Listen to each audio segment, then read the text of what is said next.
Emma Martinez had always been different from the other kids at Riverside High School. While her classmates spent their evenings playing video games or scrolling through social media, Emma was at the gym, pushing herself through grueling workouts that would make grown men cry. Her mother, Sarah Martinez, had taught her that discipline wasn't just a word, it was a way of life. The cafeteria buzzed with its usual Monday morning energy as Emma walked through the double doors, her dark hair pulled back in a tight ponytail, and her posture straight as an arrow. She carried herself with a confidence that some mistook for arrogance, but those who knew her understood it was something deeper, a quiet strength inherited from her mother. "Hey, look who's here," called out Jake Morrison, the quarterback whose ego was as inflated as his muscles. "It's our little soldier girl." His voice carried across the room, drawing snickers from his usual crowd of followers. Emma kept walking, her face showing no reaction to the taunt. She found her usual spot at a corner table where her best friend Riley was already sitting. Riley Chen had been Emma's closest friend since middle school, one of the few people who never questioned Emma's intense dedication to physical fitness or her unusual knowledge of military tactics and survival skills. "Ignore them," Riley whispered as Emma sat down with her lunch tray. "They're just jealous because you can probably bench press more than half the football team." Emma smiled slightly but said nothing. She had learned long ago that responding to bullies only gave them more ammunition. Her mother had taught her to pick her battles wisely. And this wasn't worth the fight. Jake wasn't finished, though. He stood up from his table and walked over, flanked by two of his teammates. "So Emma, still pretending your mom is some kind of war hero?" he asked loudly, making sure the surrounding tables could hear. "What is it this week? Special Forces? CIA? Or are we sticking with the Navy SEAL story?" The cafeteria had grown noticeably quieter, with students turning to watch the confrontation unfold. Emma looked up at Jake calmly, her dark eyes steady and unflinching. "I never said my mother was a Navy SEAL," she replied quietly. Right, Jake continued, his voice dripping with sarcasm. "You just happened to mention that she served with the SEALs. We all know that's code for, my mom watches too many action movies and tells me bedtime stories about being a badass." His friends laughed on cue, and Emma could hear whispers starting around the room. She had made the mistake once, just once, of mentioning her mother's military service during a history class discussion about recent conflicts. The teacher had asked if anyone had family members who served, and Emma had quietly raised her hand and said her mother had worked with Navy SEAL teams during her deployment. The problem was that Emma's mother looked nothing like what people expected a former special operations soldier to look like. Sarah Martinez was petite, barely 5 feet 4 inches tall, with graying brown hair that she wore in a simple bob. She worked as a physical therapist at the local veterans hospital and drove a sensible Honda Civic. To the teenagers at Riverside High, she seemed like just another boring parent. "Come on, Emma," Jake pressed, sensing he had an audience. "We've all seen your mom at school events. She looks like she'd have trouble opening a pickle jar, let alone keeping up with Navy SEALs. Why don't you just admit you made the whole thing up to try to sound cool?" Emma's jaw tightened slightly, the first crack in her composed facade. Riley reached over and touched her arm, recognizing the warning signs. Emma's mother was the most important person in her world, and hearing someone mock Sarah's service was like pouring gasoline on a fire. "My mother earned her place in every unit she served with," Emma said, her voice still quiet but carrying a steel edge that made several nearby students lean in to listen. Jake rolled his eyes dramatically. "Oh, please. Look, we get it. You want to be special. You want to be different from everyone else. But making up stories about your mom being some kind of super soldier is just pathetic. Why don't you stick to the truth? I bet she was a cook, or maybe she filed paperwork at some base in Kansas." The laughter around them grew louder, and Emma felt her control slipping. Her mother had never talked much about her military service, but Emma had seen the scars. She had watched her mother wake up from nightmares, had seen the way Sarah's eyes sometimes grew distant. When certain sounds triggered memories, she kept locked away. "You don't know anything about my mother," Emma said, standing up slowly. At 5 feet 8 inches, she was actually taller than Jake when he wasn't wearing his football cleats. And her athletic build was evident even in her loose-fitting school clothes. "I know enough." Jake shot back, emboldened by his audience. I know that real military heroes don't raise daughters who go around making up stories about them. Face it, Emma, you're just a wannabe living in a fantasy world. The words hit their mark, and Emma felt something snap inside her chest. But before she could respond, the cafeteria doors burst open with a bang that echoed through the room like a gunshot. Every head turned toward the entrance, and the laughter died instantly.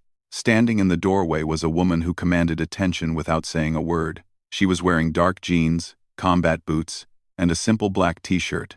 But there was something about the way she moved that made everyone in the room suddenly sit up straighter. Her eyes swept the cafeteria with the practiced gaze of someone accustomed to assessing threats and calculating angles of attack. Emma's heart skipped a beat. Her mother had arrived. Sarah Martinez moved through the cafeteria with the fluid grace of a predator. Her combat boots making no sound on the linoleum floor, despite their heavy construction. Every step was deliberate, every movement economical and precise. The casual chatter that had filled the room moments before died completely, as students instinctively recognized something dangerous in their midst. Jake Morrison felt his bravado falter as the woman approached. Up close, Sarah Martinez didn't look like the suburban mom he had been mocking. Her arms, visible beneath her rolled-up sleeves, showed the lean muscle definition that came from years of functional training rather than gym workouts. Small scars crisscrossed her hands and forearms, the kind that came from real-world violence, not accidents in the kitchen. But it was her eyes that truly unnerved him. They were the same dark brown as her daughter's, but they held something that made Jake's stomach clench with unexpected fear. They were the eyes of someone who had seen things that most people only experienced in nightmares, and who had done things that civilian minds couldn't comprehend. Emma, Sarah said quietly, her voice carrying clearly through the silent cafeteria. You forgot your lunch money on the kitchen counter. She held out a $20 bill. But her gaze never left Jake's face. The quarterback tried to regain his composure, puffing out his chest in a display of false confidence. Oh, great! Here comes Mama Bear to rescue little Emma, he said, but his voice cracked slightly on the last word. Sarah's expression didn't change, but something shifted in her posture. It was subtle, a slight adjustment in her stance, a barely perceptible settling of her weight. To most observers, she simply looked like she was getting comfortable. But Emma recognized the movement from years of watching her mother's training routines. Sarah had just shifted into a combat-ready position. I'm sorry, Sarah said, her tone remaining conversational. I don't think we've been introduced. You seem to have opinions about my military service. I'd be interested to hear them. Jake glanced around, suddenly aware that the entire cafeteria was watching this exchange with rapt attention. His friends had unconsciously taken a step back, leaving him alone to face this woman who seemed to radiate controlled menace. Look, lady, I was just having some fun with your daughter, he stammered. No harm meant. Kids exaggerate stories all the time. You know? We were just calling her out on it. Exaggerate, Sarah repeated, as if testing the word. That's an interesting choice. What exactly do you think Emma exaggerated? The simple question hung in the air like a challenge. Jake felt sweat beginning to form on his forehead despite the air conditioning. Something about this woman's calm demeanor was more frightening than if she had stormed in screaming. Well, you know, Jake said, his voice getting smaller. The whole Navy SEAL thing.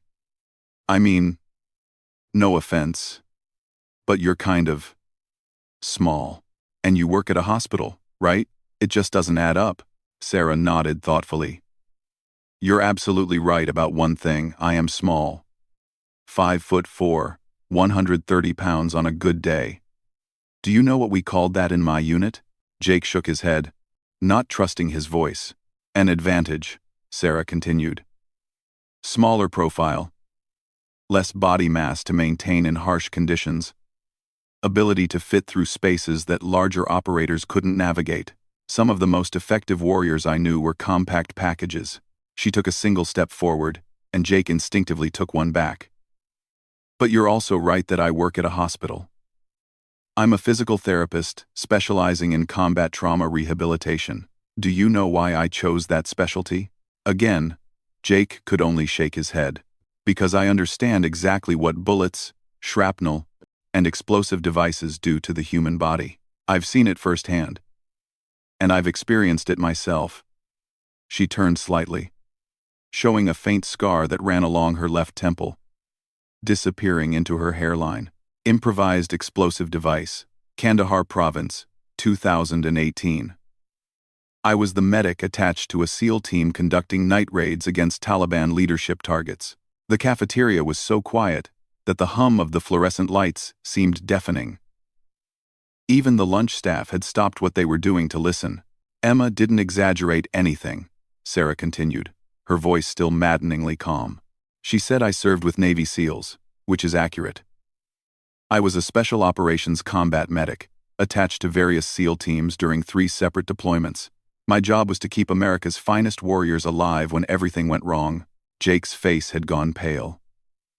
He looked around desperately for support from his friends, but they were all staring at Sarah with expressions of awe and fear. I'm curious about something, Sarah said, tilting her head slightly. What made you think it was acceptable to publicly humiliate my daughter, based on assumptions about my service record? I didn't mean. Jake started, but Sarah held up a hand, silencing him. I'm not angry with you, she said.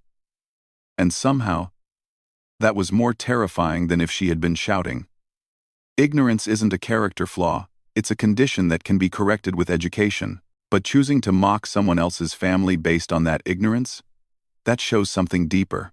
She glanced around the cafeteria, taking in the sea of staring faces. How many of you have family members who served in the military? A handful of students raised their hands hesitantly. And how many of those family members came home carrying invisible wounds that they'll never discuss with you? The silence stretched on as her words sank in. Sarah's gaze returned to Jake, who was now visibly trembling. My daughter is proud of my service, as she should be. But she also carries the weight of knowing what that service cost our family. She's seen me wake up screaming from nightmares. She's watched me struggle with crowds and loud noises. She's held my hand during panic attacks triggered by fireworks on the 4th of July. Emma felt tears stinging her eyes as her mother spoke truths that had never been discussed so openly before. So, when you mock her for being proud of my service, Sarah continued, you're not just insulting a veteran. You're attacking a child who has sacrificed just as much as I have. In her own way. Jake's knees seemed ready to give out. I'm sorry, he whispered. I didn't know. No, Sarah agreed. You didn't, but now you do. The weight of Sarah's words settled over the cafeteria like a heavy blanket. Students who had been laughing just minutes before now stared at their lunch trays, unable to meet her gaze. The casual cruelty that had seemed so entertaining moments earlier now felt shameful and small, but Sarah wasn't finished. She reached into her back pocket and pulled out a worn leather wallet. From it, she extracted a small photograph that had clearly been handled many times over the years. The edges were soft and slightly faded, but the image was still clear. This was taken in Afghanistan, 2018, she said, holding the photo so Jake could see it.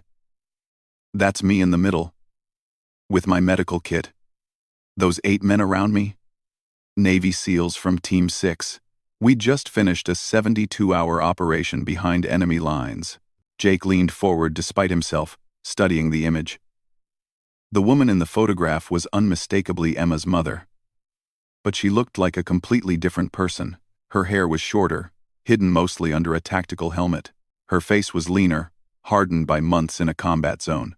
She wore full battle gear and carried a rifle with the easy familiarity of someone who had used it to stay alive. But what struck Jake most was the way the SEALs around her were looking at her. These were men who were legendary for their toughness. Operators who were considered the elite of the elite, and they were all looking at Sarah Martinez with clear respect and something that looked like affection. The man to my left is Lieutenant Commander Jason Torres, Sarah continued, pointing to a tall, bearded figure in the photo. He saved my life twice during that deployment. The man to my right is Chief Petty Officer Mike Sullivan. I saved his life 3 times. She looked up at Jake. In special operations, respect isn't given based on your size or your gender. It's earned through competence under fire. She put the photograph away and pulled out her phone. With a few quick taps, she opened up a video file. This was recorded by one of the team members during a firefight in Helmand Province. Fair warning, it's not pleasant to watch. The video showed a chaotic scene shot through night vision equipment.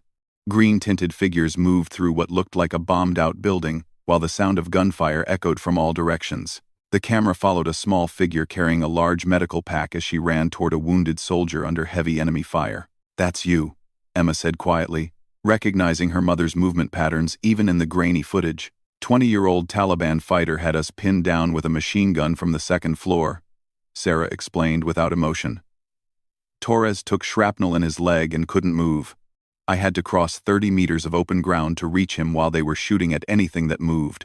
On the screen, they watched Sarah sprint across the danger zone in short bursts, using damaged walls and debris for cover. When she reached the wounded SEAL, she immediately began working on his injuries, while bullets struck the concrete around them. The operation manual says to stabilize casualties and wait for extraction, Sarah said as they watched her work. But sometimes the manual gets people killed. Sometimes you have to make hard choices in the moment. In the video, Sarah finished her medical work and then did something that made several students gasp. Instead of waiting for help, she grabbed the wounded SEAL in a fireman's carry and began moving back toward safety. The man was easily 6 inches taller and probably 50 pounds heavier than she was, but she carried him across that same deadly open ground with bullets flying around them. "I had a choice," Sarah said as the video ended. "Leave Torres and wait for backup, which might not come in time to save his life, or risk both our lives to get him to safety immediately. I chose to risk it." The cafeteria remained completely silent. Even the lunch staff had stopped pretending to work and were openly listening to her story. "The interesting thing about choices like that," Sarah continued, "is that you don't make them with your muscles or your size. You make them with your heart and your training. The SEALs didn't respect me because I was tough. They respected me because when their lives were on the line, I was someone they could count on." She turned to address the entire cafeteria now, her voice carrying to every corner of the room. "My daughter has never bragged about my service. She's never used it to try to impress anyone or make herself seem more important. The only time she mentions it is when people like me are relevant to a conversation." Her gaze returned to Jake, who looked like he wanted to disappear into the floor. "But when she does mention it, she's sharing something that means everything to her. She's sharing her pride in her mother's service to this country. And when you mock that, you're not just attacking her, you're attacking something sacred." Riley reached over and squeezed Emma's hand under the table. Emma squeezed back, grateful for her friend's support but also amazed at watching her mother command the attention and respect of an entire room without raising her voice or making a single threat. "Now," Sarah said, her tone shifting slightly, "I believe my daughter's lunch period is half over, and she needs to eat. I also believe that some apologies are in order. Not just to Emma but to any other students whose family member's service has been mocked or dismissed." She looked around the room one more time, making eye contact with several students who had been laughing earlier. Military families sacrifice in ways that civilian families often don't understand. The service member isn't the only one who serves, the whole family serves. Remember that the next time you're tempted to make jokes about someone's pride in their family's sacrifices. Quote, Jake finally found his voice, though it came out as barely more than a whisper. "Mrs. Martinez, I'm sorry. I'm really, really sorry. I had no idea." Sarah studied his face for a long moment, as if weighing the sincerity of his apology. "I believe you are sorry, Jake. The question is what you're going to do with this knowledge going forward." She handed Emma the $20 bill she had originally come to deliver. "Eat your lunch, sweetheart. I'll see you at home tonight." She kissed Emma on the forehead, a gesture so normal and maternal that it created an almost surreal contrast with everything else that had just happened. As Sarah walked toward the exit, every student in the cafeteria watched her go. She moved with that same fluid precision, but now everyone understood what they were seeing. This wasn't just Emma's mom walking through their school, this was a warrior moving through their space. Someone who had faced death and emerged victorious. Just before she reached the doors, Sarah turned back one final time. "Oh, and Jake?" she called out. "Emma gets her strength from me. But she's already tougher than I was at her age. I'd remember that if I were you." The doors closed behind her with a soft click that seemed to echo through the silent cafeteria like thunder. For several long seconds after Sarah Martinez left, the cafeteria remained frozen in absolute silence. It was as if everyone was afraid that speaking would somehow break the spell and make them realize they had just imagined the entire encounter. 300 teenagers sat motionless, processing what they had just witnessed. Jake Morrison stood exactly where Sarah had left him, his face pale and his hands trembling slightly. The confident smirk that usually dominated his features had completely vanished, replaced by an expression of shock and growing shame. His two teammates, who had been flanking him during his taunting of Emma, had somehow managed to disappear back to their table without him noticing. It was Riley who finally broke the silence. "Well," she said quietly. "That happened." The simple statement seemed to release everyone from their trance. Conversations began to resume around the room, but they were different now. Hushed, respectful whispers instead of the usual boisterous chatter. Many students kept glancing over at Emma, their expressions ranging from curiosity to admiration to embarrassment at their earlier behavior. Emma herself sat quietly, still processing the intensity of what had just occurred. She had known her mother was formidable, but seeing Sarah command the respect and attention of an entire room of teenagers without raising her voice or making a single threat was something else entirely. It was like watching a masterclass in presence and authority. Jake slowly made his way back to his table, where his teammates were engaged in animated conversation.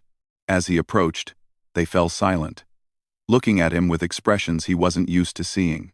Instead of the usual deference his position as quarterback normally commanded, there was something that looked uncomfortably like pity. "Dude," said Marcus Williams, the team's running back, "you just got absolutely destroyed by someone's mom." "She didn't even raise her voice," added Tyler Chen, Riley's older brother and the team's center. "That was somehow worse than if she had been screaming at you." Jake slumped into his seat, still trying to make sense of what had happened. "Did you guys see that video?" he asked quietly. "She was carrying a guy who had to outweigh her by 50 pounds. While people were shooting at them." "Yeah, we saw it," Marcus said. "We all saw it. The whole cafeteria saw it." He shook his head. "Man, I can't believe we were laughing about Emma's mom being fake military. That woman could probably take out our entire defensive line without breaking a sweat." At Emma's table, the conversation was quite different. Other students had begun approaching, offering quiet apologies and expressions of respect. Some shared their own stories of family members who had served, speaking with a new understanding of what military service actually meant. "My dad was in the Army," said Jessica Park, a girl from Emma's chemistry class. "He never talks about his deployment, but sometimes I hear him having nightmares. I never really understood what that meant until just now." "My uncle lost his leg in Iraq," added David Rodriguez from the soccer team. "He always jokes about it, but maybe that's just how he deals with it. I should probably stop making jokes about it too." Emma listened to these conversations with a mixture of emotions. Part of her was relieved that people finally understood why her mother's service meant so much to her, but another part of her was overwhelmed by the intensity of what had just happened. She had always known her mother was extraordinary, but seeing that strength displayed so publicly felt both validating and slightly overwhelming. "Are you okay?" Riley asked quietly. Emma nodded slowly. "I think so. It's just, I've never seen her do that before. I mean, I've seen her train, and I've heard some of her stories, but that was something else." "That was your mom in full protective mode," Riley said. "I've never seen anything like it. She was terrifying and awesome at the same time." Across the cafeteria, the lunch staff had resumed their work. But Emma noticed they kept glancing over at her table with expressions of respect and curiosity. Mrs. Patterson, the head lunch lady who had worked at the school for over 20 years, eventually made her way over to Emma's table. "Honey," she said quietly, "I just wanted to say thank you to your mother. My son served 2 tours in Afghanistan, and people don't always understand what that means for families." What she said about invisible wounds, that hit home. Emma felt tears pricking her eyes again. "I'll tell her," she managed. As the lunch period progressed, Jake found himself unable to focus on anything other than the humiliation of what had just occurred. But more than embarrassment, he was grappling with a growing sense of shame about his behavior. The way Sarah Martinez had spoken about her daughter's pride in her service had made him realize just how cruel his taunting had been. "I need to do something," he said finally. "Like what?" Tyler asked. "I need to make this right somehow. I was completely out of line." Marcus looked surprised. "You're going to apologize? To Emma Martinez?" "Martinez? I already apologized to her mom. But yeah, I need to apologize to Emma too. And probably to a bunch of other people." Jake looked around the cafeteria. How many times have we made jokes about people's families without knowing anything about them? The question hung in the air uncomfortably. All of them could think of instances when they had mocked or dismissed other students' stories without bothering to consider whether they might be true. Tyler shifted uncomfortably. "Remember when Alex Petrov said his grandmother survived the siege of Leningrad? And we laughed because it sounded like something from a movie? Or when Maria Santos said her father had been a police officer in El Salvador and had to flee because of death threats," Marcus added. "We acted like she was making it up to get attention." Jake felt his stomach turn as he realized the pattern of behavior they had fallen into. "We're jerks," he said simply. "We've been treating people's real lives like their entertainment." The bell rang, signaling the end of lunch period. But the conversations that had started because of Sarah Martinez's visit continued into the hallways. Students walked more quietly than usual, many of them lost in thought about their own assumptions and behavior. Emma gathered her things slowly, still processing everything that had happened. As she stood to leave, she noticed Jake approaching her table. Her first instinct was to tense up, preparing for another confrontation. But something in his posture told her this was different. "Emma," he said, stopping a respectful distance away. "Can I talk to you for a minute?" Riley moved protectively closer to her friend. But Emma nodded. "What do you want, Jake?"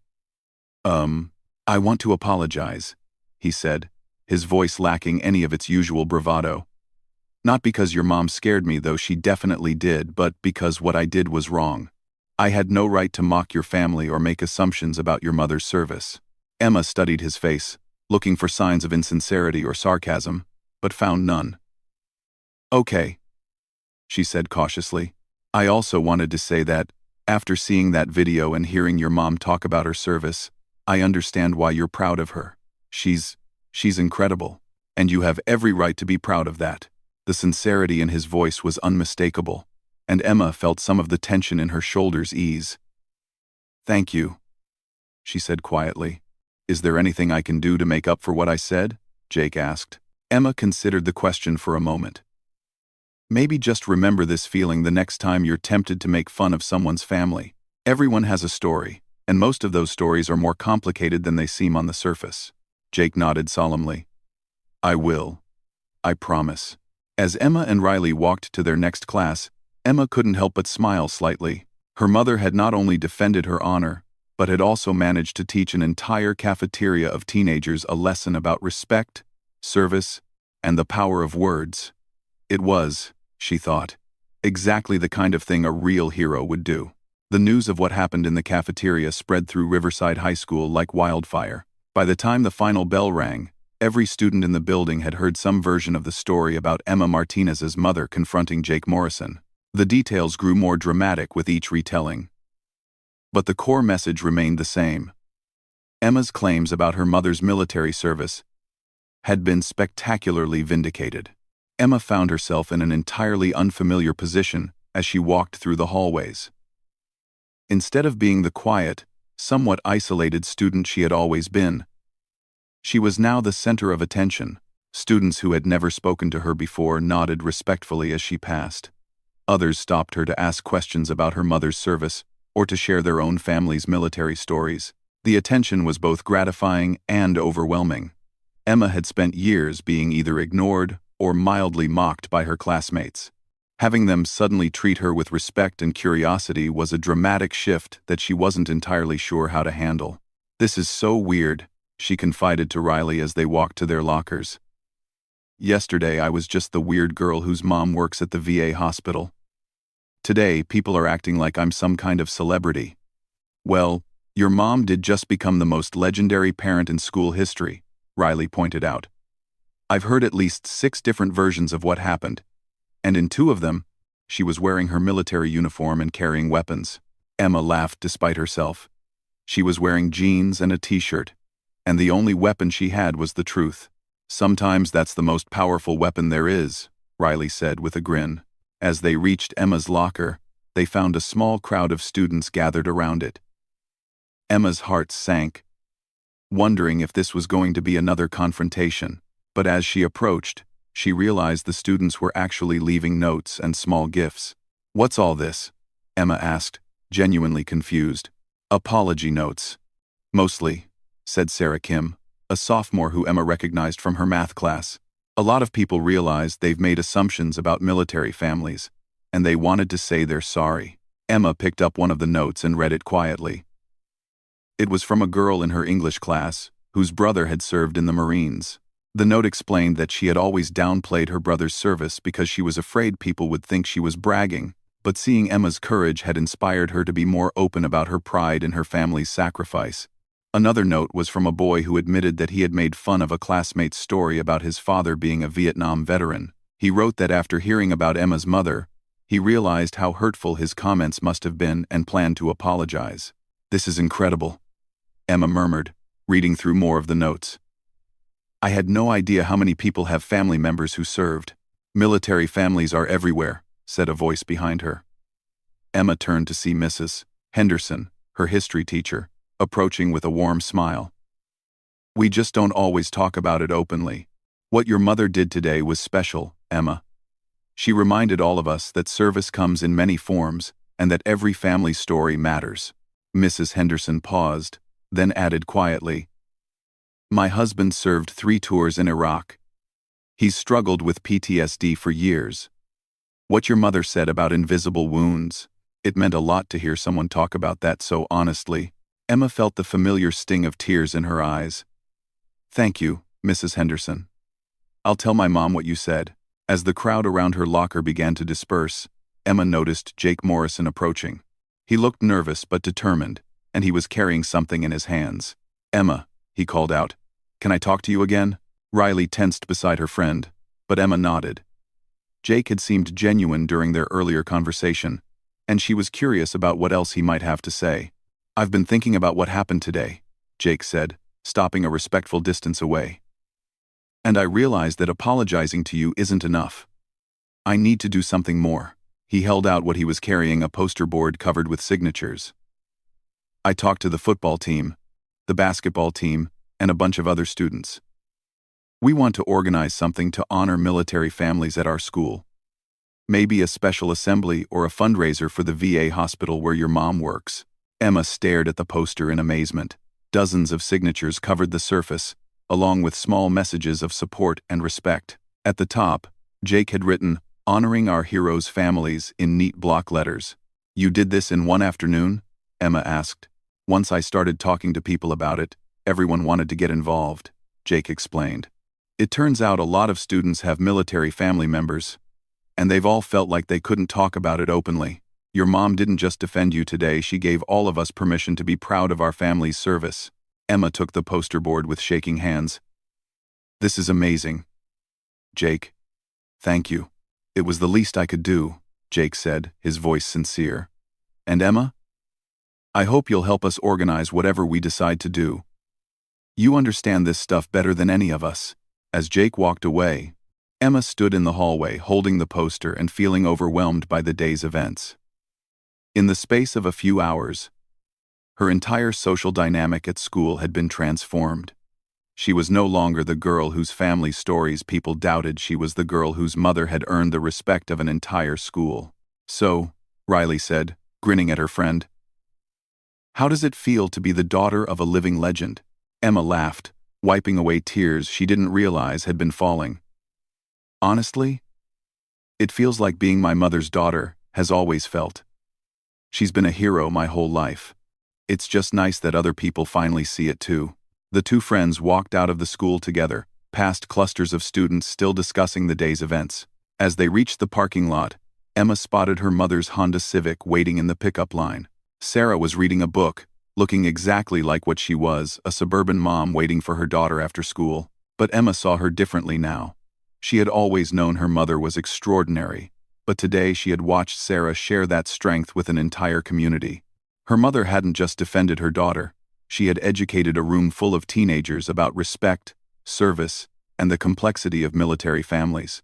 Emma climbed into the passenger seat, and Sarah looked up from her book with a gentle smile. "How was the rest of your day?" Sarah asked, as if nothing unusual had happened. "Interesting," Emma said, showing her mother the poster full of signatures. "Jake Morrison wants to organize something to honor military families at school." Sarah examined the poster with raised eyebrows. "That's quite a turnaround from this morning. He seems genuinely sorry about what he said. And it turns out a lot of students have military family members. Your speech made them feel like they could talk about it openly." Sarah nodded thoughtfully. "Good. Military families shouldn't have to hide their pride or their struggles. Both are part of the experience." As they drove home, Emma found herself studying her mother's profile. "Mom, why don't you talk about your service more often?" Sarah was quiet for a moment, considering the question. "Because for a long time, I wasn't sure how to talk about it. Civilian life is different from military life. And the things that happened over there, they don't always translate well to everyday conversations. But you talked about it today. Today was different," Sarah said simply. "Today, someone was attacking my daughter based on ignorance about something that means everything to our family. That's a fight worth having." Emma smiled, feeling a deep sense of pride and love for the remarkable woman beside her. "I'm glad you fought it. I'll always fight for you, Emma. That's what mothers do." Sarah glanced over at her daughter with a smile. "Though next time, maybe we can handle the situation before it requires a dramatic intervention in the school cafeteria." Emma laughed. "I'll try to keep the drama to a minimum." "That would be appreciated," Sarah said with mock seriousness. "Your old mother isn't sure her heart can handle too many more performances like today's." As they pulled into their driveway, Emma realized that while the day had been challenging and emotional, it had also been transformative. She was still the same person she had been that morning. But now she knew that her pride in her family was shared and respected by her community, and perhaps most importantly, she had watched her mother stand up not just for their family, but for all military families who had ever felt like their sacrifices were misunderstood or dismissed. It was, Emma thought, exactly the kind of thing a real hero would do. And she was lucky enough to call that hero Mom. 3 weeks after the cafeteria incident, Riverside High School was preparing for its first annual Military Families Appreciation Assembly. What had started as Jake Morrison's attempt to make amends had grown into a school-wide event that had captured the attention of the entire community. Emma stood in the gymnasium, watching as students hung banners and arranged chairs for the afternoon ceremony. The transformation of the space was remarkable, but not nearly as remarkable as the transformation she had witnessed in her fellow students over the past few weeks. Jake Morrison approached, carrying a stack of programs for the event. His demeanor had changed completely since that day in the cafeteria. The arrogant swagger that had once defined his personality had been replaced by something more mature and thoughtful. "The programs look great," Emma said, taking one to examine. The cover featured a simple but powerful design, a flag surrounded by photos that students had submitted of their family members in uniform. "Your mom's picture is on page 3, Jake said. "The one from Afghanistan that she showed us. She gave permission for us to include it in the Veteran Spotlight section." Emma flipped to the page and found the photograph her mother had shared that day in the cafeteria. Seeing it in print, surrounded by similar photos from other military families, gave her a sense of connection to something larger than herself. "How many families are participating?" Emma asked. 43, Jake replied with pride. "We had no idea there were so many military connections in our school community." "Your mom was right," These families have been here all along. They just needed permission to share their stories. The assembly was scheduled for 2 o'clock, but people had been arriving since noon. The small parking lot was overflowing with cars, and Emma could see local news vans setting up outside. Word of the event had spread beyond the school, drawing community members who wanted to show their support for military families. Riley found Emma near the entrance, her face flushed with excitement. "You have to see this," she said, grabbing Emma's arm. "There's a line of people outside waiting to get in, and some of them are in uniform." Emma followed her friend outside and gasped at what she saw. Indeed, a line of people stretched around the building, many of them wearing military dress uniforms. Among them, she recognized several faces from the VA hospital where her mother worked. "Mrs. Martinez," called out a voice from the crowd. Emma turned to see a tall man in navy dress blues approaching. She recognized him immediately from her mother's photographs. It was Lieutenant Commander Jason Torres, the SEAL her mother had saved during that firefight in Afghanistan. "Commander Torres," Emma said, feeling suddenly nervous. "I didn't know you were coming." "Wouldn't miss it," Torres replied with a warm smile. "When Sarah told me about what happened here and how the school was organizing this event, I knew I had to be here. I brought some of the old team with me." He gestured to a group of men in various military uniforms standing nearby. Emma recognized Chief Petty Officer Sullivan from her mother's photographs, along with several others whose faces had appeared in the pictures and videos her mother had shared that day in the cafeteria. "They came all this way just for this?" Emma asked, amazed. "Your mother saved our lives more than once," Torres said simply. "When we heard that some punk kid was giving her daughter a hard time about her service, we wanted to show our support. And when we learned that the punk kid had turned the situation into something this positive, we knew we had to see it for ourselves." Also, Emma felt tears starting to form in her eyes. "She's going to be so surprised. She has no idea you're here." "That's the point," Sullivan said, joining the conversation. "Sarah never asks for recognition. She never talks about what she did over there. But what she did mattered. And it's time more people knew about it." As Emma led the group inside, she marveled at the turn her life had taken. 3 weeks ago, she had been dreading lunch periods and avoiding confrontations about her family's story. Now she was escorting a group of Navy SEALs into her school's gymnasium for an event honoring military families. The assembly began promptly at 2 o'clock, with the school principal, Mrs. Davidson, welcoming the crowd and explaining how the event had come to be. She told the story of the cafeteria incident without naming Emma or Jake specifically, describing it as a teaching moment that became a community learning experience. Jake took the stage next, and Emma was struck by how different he seemed from the arrogant teenager who had mocked her just weeks earlier. His speech was heartfelt and humble, acknowledging his own ignorance and thanking the military families for their willingness to share their stories and educate the school community.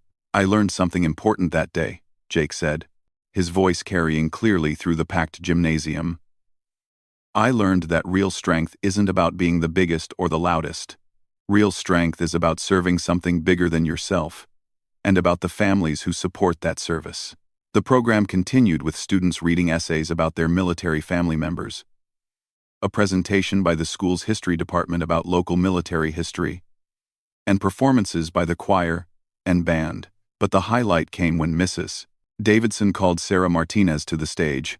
Emma watched her mother walk across the gymnasium floor with that same controlled grace she had displayed in the cafeteria. Sarah had dressed simply for the occasion, black slacks and a blue blouse, but she commanded attention nonetheless. "Sarah Martinez has asked me to keep her remarks brief," Mrs. Davidson said with a smile. "But before she speaks, I want to acknowledge some special guests who have traveled here today to honor her service." One by one, Torres and his team members stood up in the audience. As each man rose, Mrs. Davidson read his name, rank, and a brief description of his service record. The gymnasium fell silent as the community realized they were in the presence of some of America's most elite warriors. Sarah's composure cracked slightly when she saw her former teammates. Emma could see her mother's eyes filling with tears as she recognized faces she hadn't seen since her last deployment. "I wasn't expecting this," Sarah said into the microphone, her voice slightly hoarse with emotion. "When I came to this school 3 weeks ago, I was just a mother defending her daughter. I never imagined it would lead to something like this." She paused, collecting herself. "Military service is a team effort. The person wearing the uniform gets the recognition. But behind every service member is a family that serves alongside them. My daughter Emma has sacrificed just as much for this country as I have. She's moved 12 times in her life. She spent birthdays and holidays without me while I was deployed. She's worried about me in ways that no child should have to worry about a parent." Emma felt Riley squeeze her hand as her mother continued. "But military families aren't unique in their sacrifices. Every family in this room has faced challenges and made sacrifices. The difference is that today, we're choosing to honor those sacrifices and learn from each other's experiences. That's what makes a community strong." The applause that followed was thunderous, but Sarah held up her hand for quiet. "I have one last thing to say, and it's directed at a young man who made a mistake 3 weeks ago and has spent every day since then trying to make it right." She looked directly at Jake, who was sitting in the front row. "Jake Morrison, what you did today, organizing this event, bringing this community together, this is leadership. This is what real strength looks like." The audience erupted in applause again, and Emma watched Jake wipe tears from his eyes as he nodded his thanks to her mother.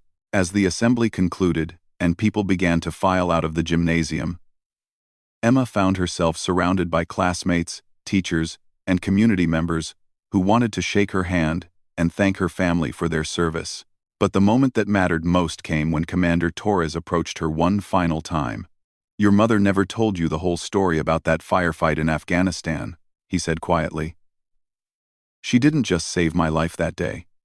She single-handedly held our position while we evacuated 3 wounded team members. She was nominated for a Bronze Star for her actions." Emma stared at him in shock. "She never mentioned any medal. She turned it down," Torres said with a slight smile. "Said she was just doing her job. That's the kind of person your mother is. But I wanted you to know that what she did that day, and what she's done throughout her career, represents the very best of what we hope to be as soldiers." As Emma walked home that afternoon with her mother, both of them emotionally exhausted from the day's events, she reflected on how much her life had changed in just 3 weeks. She was still the same person. But now she lived in a world where her pride in her family was shared and celebrated by her entire community. "Mom," she said as they reached their front door. "Thank you." "For what?" Sarah asked. "For showing me that sometimes the best way to handle bullies is to educate them. For teaching our whole school about military families, and for being exactly the kind of hero worth being proud of." Sarah smiled and put her arm around her daughter's shoulders. "You're worth fighting for, Emma. Always remember that." As they walked into their house together, Emma knew that while the dramatic events of the past few weeks would eventually fade into memory, the lessons learned and the community bonds formed would last much longer. Her mother had once again proven that real heroes don't just win battles, they change hearts and minds, one person at a time.